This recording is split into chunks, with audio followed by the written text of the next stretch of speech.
Jake smirked, lifting his glass of expensive wine in a toast. Sophia laughed beside him, her eyes gleaming with satisfaction. The restaurant buzzed with the quiet chatter of the elite, investment bankers, CEOs, and socialites, who all believed they had mastered the art of winning. Across from Jake, an old friend patted him on the back. "Man, you really did it. Got the girl, got the life. Daniel must be kicking himself." Jake chuckled. "Oh, he's probably still trying to figure out what happened. Poor guy never saw it coming." He was right, I hadn't seen it coming. Not at first. I had sat across from my wife of 10 years, watching as she broke the news with the cool detachment of a woman ordering a drink at a bar. "I'm leaving you, Daniel." Just like that, she packed her bags, moved into Jake's penthouse before the ink on our separation papers had dried, as if 10 years of marriage had been nothing but a pit stop on her way to something better. Jake thought he won. They both did, but as they laughed over their stolen happiness, I was busy making sure their world collapsed, piece by piece. One email, one phone call, one carefully placed mistake. It started with Jake's job. While he reveled in his new conquest, I worked late into the night, combing through every piece of information I had on him. His emails, his social media, his work records. Years of arrogance had made him sloppy. It didn't take long to find what I needed. Jake had always prided himself on his ability to charm his way through life, but charm can only take you so far before it collides with reality. And the reality was, he had cut corners. Manipulated numbers. I forwarded an email chain to his boss. The contents? Proof of Jake's unethical business dealings, shady client kickbacks, financial oversights that weren't so accidental, and a little side hustle he had been running using company resources. The response was immediate. By the time Jake stepped into the office Monday morning, the audit had already begun. By noon, HR was involved. By evening, Jake was placed on an indefinite suspension. He still had no idea what was coming. That night, as he poured Sophia another glass of wine, still convinced he was untouchable, I was already preparing my next move. Because this was just the beginning. He took my wife. Now, I would take everything from him. Jake was still reeling from his job suspension when the next domino fell. He had always believed money equaled power. His success, his status, his confidence. All of it was built on the illusion of financial security. But what happens when that illusion shatters? I made sure to find out. That morning, I placed a call to an old friend who owed me a favor. A forensic accountant with a specialty in uncovering financial discrepancies. Together, we dissected Jake's financial life, line by line. The man lived recklessly, stretching his wealth to its limits, believing his salary and commissions would always keep him afloat. But without his job, the cracks started to show. His car lease, a luxury sports car, paid for under his company's executive program. With his suspension in place, that benefit vanished overnight. His mortgage? The bank had already flagged his account for late payments. Apparently, even a man like Jake wasn't immune to the consequences of poor financial planning. All it took was a carefully crafted email, sent anonymously, reporting inconsistencies in his income statements. A routine check by the bank followed, and suddenly his pending home loan was under review. Within hours, his accounts were frozen. By evening, his credit score had plummeted, and by the next morning he was calling his financial advisor in a panic, demanding to know why his cards were declined at the same overpriced restaurant where he had once celebrated his victory over me. I imagined his face, red with frustration, voice rising as he tried to maintain composure in front of Sophia, who was no doubt watching the scene unfold with growing unease. Then came the moment I had been waiting for. That night, Sophia sat across from Jake in their penthouse, her wine glass untouched. Her patience, once endless when she thought she had upgraded to a man of wealth and prestige, was beginning to wear thin. "What's going on, Jake?" she asked, her voice laced with suspicion. He exhaled sharply, rubbing his temple. "It's just a glitch. The bank is sorting it out." "A glitch?" she repeated. "Your company fired you and now your money is disappearing? That's not a glitch, Jake." His jaw clenched. "I wasn't fired, it's a suspension, temporary." Sophia wasn't stupid. She had spent years with me, watching how finances worked. She knew the difference between a minor inconvenience and the beginning of a disaster. I smiled to myself. The seeds of doubt had been planted. By now, she was wondering if she had made the wrong choice. Good, because this was only the second phase. His job was gone, his finances were crumbling, and the worst part? He still had no idea that I was the one pulling the strings. Tomorrow I'd take away something even more precious. his reputation. By the time I was done, Jake wouldn't just be broke, he'd be alone. Losing his job had bruised his ego. Losing his money had shaken his confidence. But what came next? That would break him. Because Jake's true power had never been his wealth, it was his reputation. He'd built himself up as the golden boy, the man everyone wanted to be, the one others envied, respected, and feared. Jake thrived on admiration, on the illusion that he was untouchable. I was about to show him how fragile that illusion really was. The first crack, the anonymous tips. I started small. A whisper here, a suggestion there, an anonymous email to the board members at his old company, not just exposing his financial mishandling, but hinting at even deeper corruption. Potential fraud, tax evasion, things that would make any executive distance themselves fast. Then, I made sure the rumors spread beyond the corporate world. I knew exactly where to strike.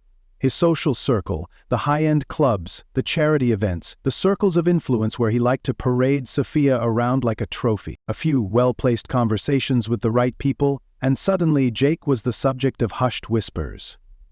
"Did you hear about Jake? That got suspended? I thought he was a star at his company. Something about financial misconduct might be serious." No one outright condemned him, not yet. These people thrived on pretense. They would smile to his face while quietly edging him out of their circles. And Sophia, she noticed, the next blow, the public humiliation. Jake was still trying to hold it together, pretending everything was fine, when I sent the final blow. A well-timed leak to a business columnist, one hungry for controversy, detailing not just his fall from grace at work but the questionable financial moves that led to it. The article painted him as reckless, arrogant, and untrustworthy. His name, once synonymous with success, was now being dragged through the mud. And the best part? I made sure it dropped the morning of an exclusive gala, the kind of event where reputation was everything. Jake and Sophia arrived dressed to impress, expecting another night of admiration.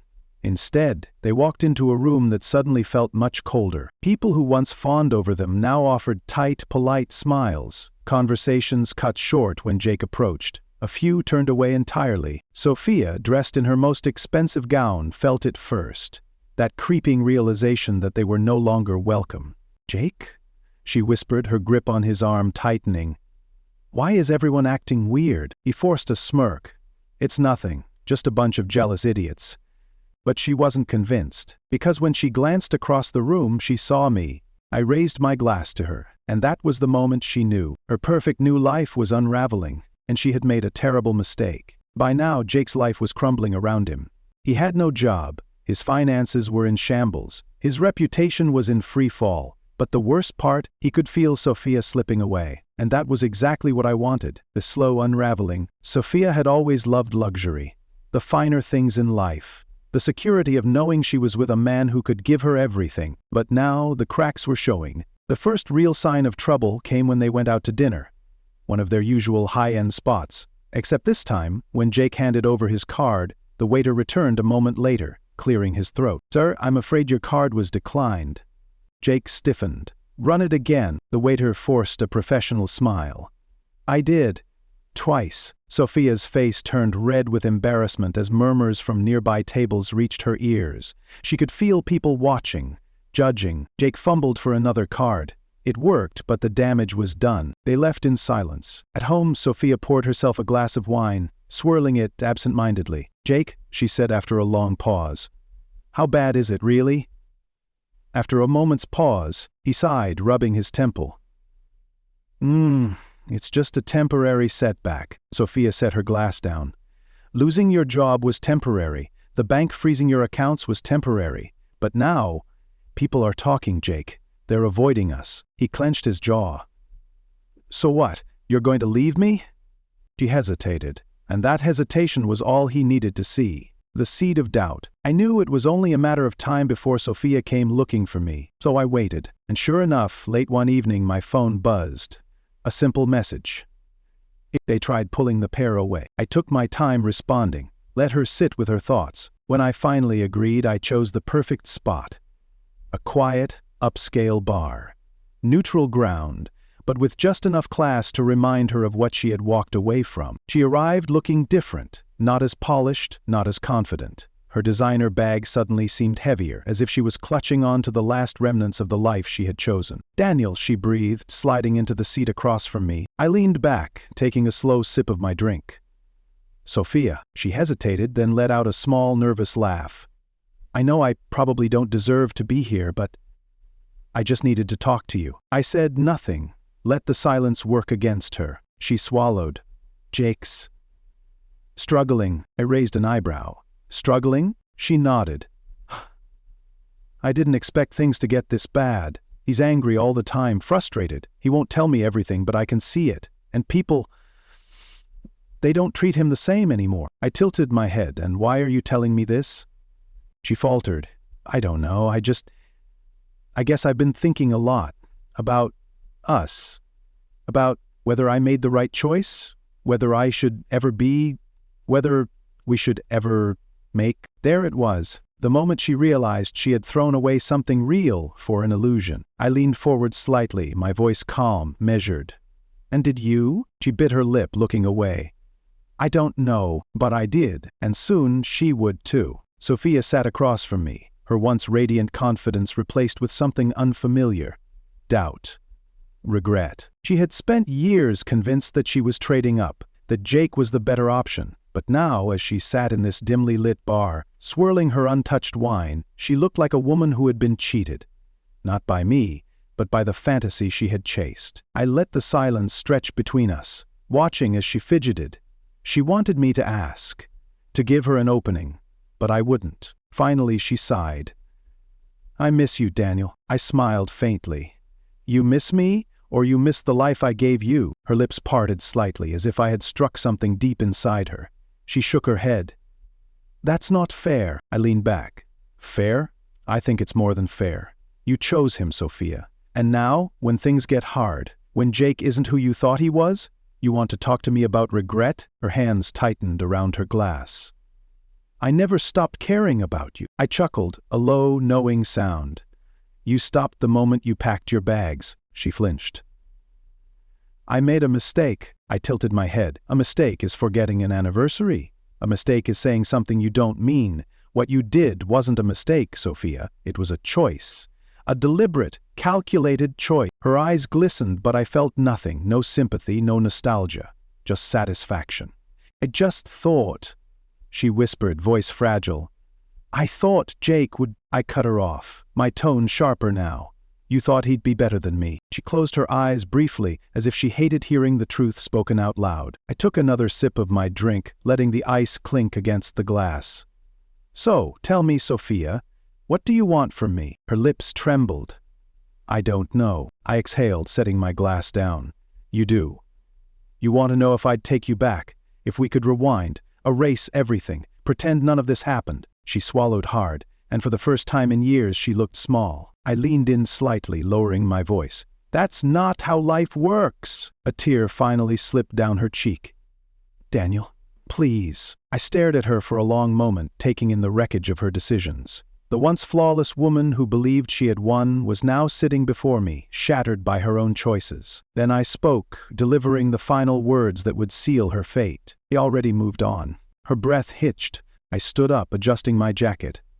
"Goodbye, Sophia." And just like that, I left her sitting there, alone with the consequences of her betrayal.